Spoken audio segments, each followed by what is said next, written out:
ओम शांति। 1 फरवरी 1979 की अव्यक्त मुरली। हेडिंग है मनन शक्ति ही मायाजीत बनने का साधन। मनन द्वारा मग्न रहने वाले मास्टर भगवान बच्चों प्रति बाप दादा बोले, आज बाप दादा बच्चों के अनेक प्रकार के पुरुषार्थ की विधि को देखते हुए बच्चों के उमंग, उत्साह, मिलन की लगन, स्नेह का संकल्प, सदा सहयोगी बनने के कार्य में तत्पर रहना, सब संग तोड़ एक संग जोड़ने की मेहनत को देख बाप दादा हर्षित भी हो रहे थे और साथ साथ स्नेह के कारण तरस भी पड़ रहा था। हर एक अपने अपने यथाशक्ति लक्ष्य को प्राप्त करने के लिए तीव्र गति से लगे हुए हैं। सबकी एक ही इच्छा है कि फर्स्ट जावें, फर्स्ट आवें। दिन रात इसी लगन में चल रहे हैं, लेकिन लक्ष्य एक है, लगन भी एक से ही है, साथ भी एक का ही है। फिर भी कोई महावीर हैं और कोई बहुत मेहनत अनुभव करते हैं, कोई सहज योगी हैं, कोई पुरुषार्थी योगी हैं, कोई सर्व प्राप्ति स्वरूप हैं, कोई सर्व प्राप्ति करने में खूब लगे हुए हैं, कोई मायाजीत हैं और कोई माया के विघ्नों से युद्ध करने में लगे हुए हैं। कोई के मन का आवाज जो पाना था सो पा लिया और कोई का आवाज है अभी पा रहे हैं। कोई सदा साथ का अनुभव करते और कोई सदा साथी बनाने के प्रयत्न में रहते। ऐसा देख बाप दादा को मेहनत करने वालों के ऊपर तरस पड़ता है। एक बाप के बच्चे दो प्रकार के क्यों, और यह मेहनत भी कब तक? यह अलौकिक जन्म, जिस जन्म को वरदान है, क्योंकि वरदाता द्वारा यह जन्म है, ऐसा वरदानी जन्म प्राप्त होते हुए भी यह जन्म भी मनाने के बजाय मेहनत में ही जाए तो ऐसा वरदानी जन्म फिर कब मिलेगा? इसलिए इस वरदानी जन्म का हर सेकेंड और सर्व प्राप्ति करने का सुहावना सेकेंड है।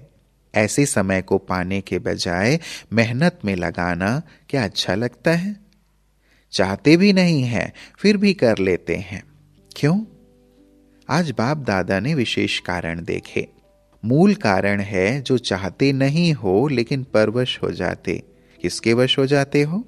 उसको भी अच्छी तरह से जानते हो, जानते हुए बचने का प्रयत्न करते हुए भी फिर चक्कर में आ जाते हो, क्योंकि माया भी जानी जाननहार रूप में आती है। वह भी जानती है कि इन ब्राह्मण आत्माओं का मुख्य आधार बुद्धि योग है। दिव्य बुद्धि द्वारा ही बाप से मिलन मना सकते, तो माया भी पहले पहले बुद्धि में वार करती है, कमजोर बना देती है। किस द्वारा? माया का विशेष बाण व्यर्थ संकल्पों के रूप में होता है।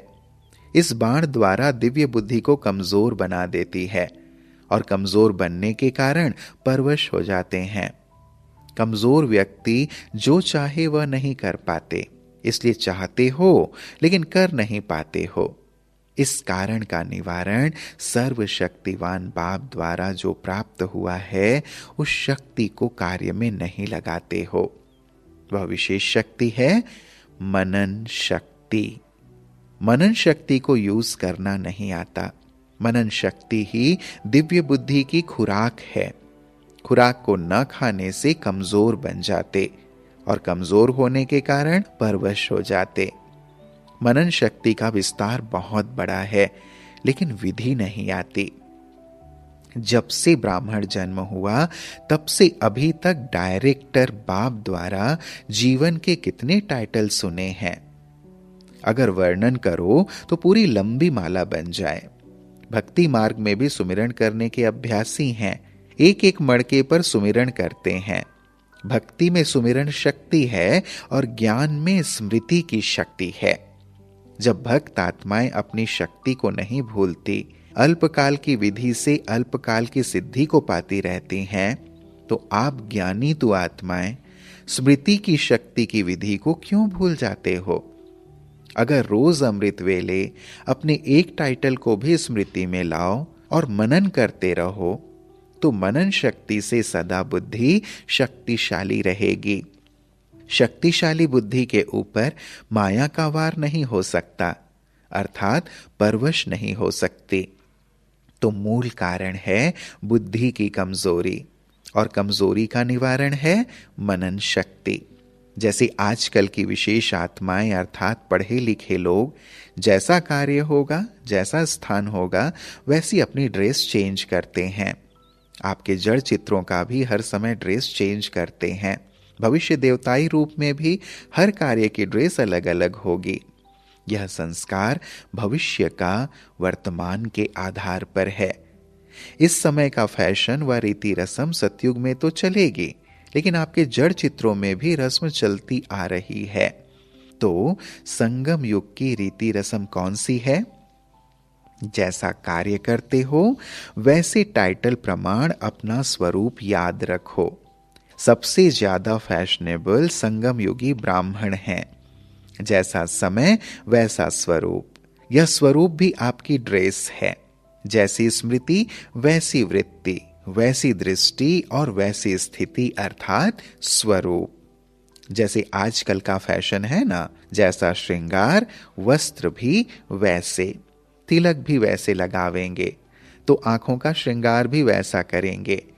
तो सबसे फैशनेबल आप ब्राह्मण हो। ऐसी स्मृति, वृत्ति और दृष्टि अपनाओ। स्मृति है तिलक और दृष्टि है आंखों का श्रृंगार और वृत्ति है मेकअप करना। वृत्ति से जैसा परिवर्तन चाहो वैसे कर सकते हो। तो सदैव रूहानी सजी सजाई मूर्त हो, विश्व को परिवर्तन करने वाले। मनन शक्ति अर्थात अपने अनेक टाइटल्स अर्थात स्वरूप स्मृति में रखो। अनेक गुणों के श्रृंगार को स्मृति में रखो। अनेक प्रकार के खुशी की पॉइंट्स स्मृति में रखो। रूहानी नशे के पॉइंट्स स्मृति में रखो। रचता बाप के परिचय की पॉइंट्स स्मृति में रखो। रचना के विस्तार की पॉइंट्स स्मृति में रखो। याद द्वारा अनेक प्रकार के अनुभव और प्राप्तियों की पॉइंट्स को स्मृति में रखो तो मनन शक्ति का साधन कितना बड़ा है। जो चाहे वह मनन करो, जो आपकी पसंदी हो वह पसंद करो। तो मनन करते मगन अवस्था भी सहज प्राप्त हो जावेगी। परवश के बजाय माया जीत बनने का वशीकरण मंत्र सदा साथ रहेगा और माया सदा के लिए नमस्कार करेगी। संगम युग का पहला भक्त आपकी माया बनेगी। मास्टर भगवान बनो तो भक्त भी बने ना। अगर खुद ही भगत होंगे तो वह किसका भक्त बने? तो भक्त बनेंगे वह मास्टर भगवान बनेंगे। इसका सहज साधन सुनाया, मनन शक्ति को बढ़ाओ। समझा? बंगाल बिहार का जोन तो श्रृंगार करना जानता है। जैसे देवियों को बहुत सजाते हैं, अपने जड़ चित्रों को सजाने आता है ना, ऐसे स्वयं को सजाना है। इस जोन की भी विशेषता है जो बाप को अति प्रिय है। ऐसे बच्चे बहुत हैं। वह कौन? गरीब भी हैं और भोलेनाथ के भोले भी हैं। दोनों ही बाप को अति प्रिय हैं। इसलिए इस जोन का ग्रुप देखो बड़ा है ना। इस जोन की विशेषता है, इस जोन में कितने अलग अलग प्रदेश हैं। नेपाल भी है तो आसाम भी है। वैरायटी फूलों का गुलदस्ता है। सेवा भी अब विस्तार को पाती जा रही है। साकार तन को ढूंढा भी यहां से ही है। तो स्थान की विशेषता रही ना। जैसे गवर्नमेंट को किसी स्थान से कोई विशेष अमूल्य वस्तु मिलती है तो उस स्थान का महत्व रहता है, नामी ग्रामी रहती है, हिस्ट्री में भी आ जाती है। ऐसे यह स्थान भी बाप की हिस्ट्री में विशेष स्थान है। आगे चलकर इस स्थान का महत्व विश्व में महत्वपूर्ण होगा। जैसे दिल्ली की विशेषता अपनी है, बॉम्बे की अपनी है, इस स्थान का महत्व भी बहुत बड़ा अपना है। इसलिए आगे चलकर और भी इस स्थान को विशेष भूमि की रीति से देखेंगे और सुनेंगे। ऐसे विशेष भूमि के निवासी भी विशेष आत्माएं हो। भूमि के साथ आप लोग के भाग्य का भी सब वर्णन करेंगे। अच्छा, सदा शक्तिशाली स्वरूप में स्थित रह माया दुश्मन को भी अपना भक्त बनाने वाले, सदा सजे सजाए स्वरूप में स्थित रहने वाले, वशीकरण मंत्र द्वारा माया को वश करने वाले, सदा स्मृति द्वारा समर्थ रहने वाले सर्वशक्तिवान आत्माओं को बाप दादा का याद प्यार और नमस्ते। हम बच्चों का भी प्राणेश्वर बाप दादा को याद प्यार और नमस्ते नमस्ते नमस्ते। फिर बाबा ने पार्टियों के साथ मुलाकात की है। पहली पार्टी, हर संकल्प व कर्म बाप समान करने से निरंतर सहज योगी की स्टेज का अनुभव। संगम युग का श्रेष्ठ स्थान है बाप दादा का दिल तख्त। जो इस तख्त पर बैठते हैं वही विश्व के तख्त के अधिकारी बनते हैं। और जैसे बाप परम पूज्य है वैसे बच्चे भी पूज्य बन जाते हैं, क्योंकि दिल में वही समाये जाते हैं जो समान होते हैं। तो बाप समान फॉलो फादर करने वाली आत्माएं होना, ऐसे अनुभव होता है।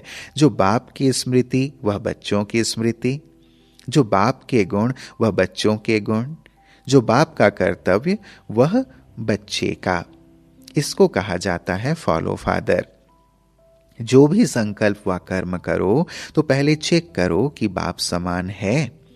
अगर बाप समान है तो सहज योगी के स्टेज का अनुभव होगा, मेहनत नहीं लगेगी और कोई भी परिस्थिति में बाप को सामने लाने से स्वस्थिति के आधार से परिवर्तन हो जाएगी। चाहे कितने भी देश के हालात नाजुक हों, लेकिन आप सदा कमल पुष्प के समान बाप की छत्र छाया में न्यारे और प्यारे रहेंगे। सदा छत्र छाया में हो ना। बाप सेवाधारी बन करके आते हैं तो छत्र छाया के रूप में बच्चों की सेवा करते हैं। बाप को याद किया और साथ अनुभव किया। वैसे कोई भी शरीरधारी का साथ लेने में समय लग जाता है, लेकिन बाप तो सेकंड में हाजिर होगा। तो दूर रहते भी सदा समीप आत्मा हो, ऐसा अनुभव होता है। जो जितना प्यारा होगा उतना समीप होगा। तो कितने समीप हो? अभी भी समीप हो और परम धाम में भी समीप होंगे, फिर भविष्य में भी समीप। तो तीनों ही स्थानों में समीप होना। जहां भी ब्राह्मण आत्माओं के पांव पड़ते हैं वहां कोई ना कोई आत्माएं हैं, तब जाना होता है। जो बच्चे बाप की याद में रहते हैं, याद में रहने वाले बच्चों को बाप सदा रिस्पॉन्ड देते भी रहते हैं और सदा देते रहेंगे, क्योंकि याद द्वारा ही अनुभवों का अधिकार प्राप्त होता है। भाषण ही सिर्फ सेवा का साधन नहीं है, अनुभव द्वारा भी प्रभावित कर सकते हो। अनुभव की टॉपिक सबसे ज्यादा अट्रैक्ट करने वाली होती है। सेवा जरूर करनी है, जैसे भी करो। सब सब्जेक्ट में मार्क्स लेनी है। अगर एक भी कम रह गई तो पास विद ऑनर कैसे होंगे? इसलिए सब सब्जेक्ट को कवर करो। फिर दूसरी पार्टी से बाबा ने मुलाकात की। सारे कल्प में संगम युग ही बहारी मौसम है।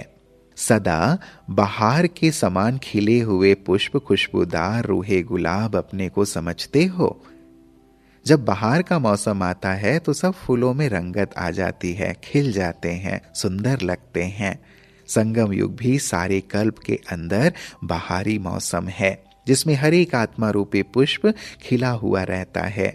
तो ऐसे अपने को सदा खिला हुआ अर्थात सदा रूहानी याद में रहने वाला रूहे गुलाब समझते हो कि कभी फूल से मुखड़ी भी बन जाते हो। जो पहले छोटी कली होती है वह बंद होती है, फिर खिल जाती है, तो फूल कहा जाता। तो सदा खिले हुए हो या कभी फूल या कभी कली, सदा खिला हुआ पुष्प वह है जो दूर से ही सबको आकर्षित करे। ऐसी रूहानियत है। जो भी संपर्क में आए उसको यह रूहानी खुशबू आकर्षित करे। खिले हुए फूल ही किसी को भेंट किए जाते। बाप दादा के ऊपर भी खिले हुए फूल ही बलिहार होते हैं। जो सच्चे भक्त होते हैं वह कभी देवताओं पर सड़े हुए फूल नहीं चढ़ाएंगे, अच्छे खिले हुए फूल देवताओं पर चढ़ाएंगे। तो ऐसे खिले हुए रूहानी गुलाब हो जो बाप के ऊपर बलिहार हो सकें। सदा यह याद है कि हम किस बागवान के बगीचे के फूल हैं। डायरेक्ट बाप फूलों को अपने स्नेह का पानी दे रहे हैं, तो कितने लकी हो गए। बाप दादा सदा हर बच्चे को देख क्या सोचते कि हर बच्चा विश्व के मालिक बने, हद के नहीं, स्टेट के नहीं, लेकिन विश्व के। विश्व का मालिक कौन बनेंगे? जो विश्व कल्याणकारी होंगे। तो आप सब कौन हो? विश्व पर राज्य करने वाले या स्टेट पर? जो विश्व पर राज्य करने वाले होंगे वह सदा बेहद की स्थिति में स्थित होंगे। संबंध, संस्कार, स्वभाव सब बेहद में होंगे, हद नहीं होगी। हद की प्रवृत्ति में अपना ज्यादा समय देते हो या बेहद में? बनना है बेहद का मालिक और समय देते हद में, तो क्या होगा? बेहद के मालिक बनने वाले बेहद की सेवा में जरूर लगेंगे। हद निमित्त मात्र, सारा अटेंशन बेहद की सेवा में। बेहद में जाकर सेवा करो, सर्विस में नया मोड़ लाओ। बहुत समय से दिल में जो प्लान है वह प्रैक्टिकल में लाओ। इस वर्ष की योजना बनाओ कि इतने सेंटर खोलने हैं। हैंड्स भी ऑटोमेटिकली निकल आते हैं, वहां के भी हैंड्स तैयार करो। अच्छा, ओम शांति।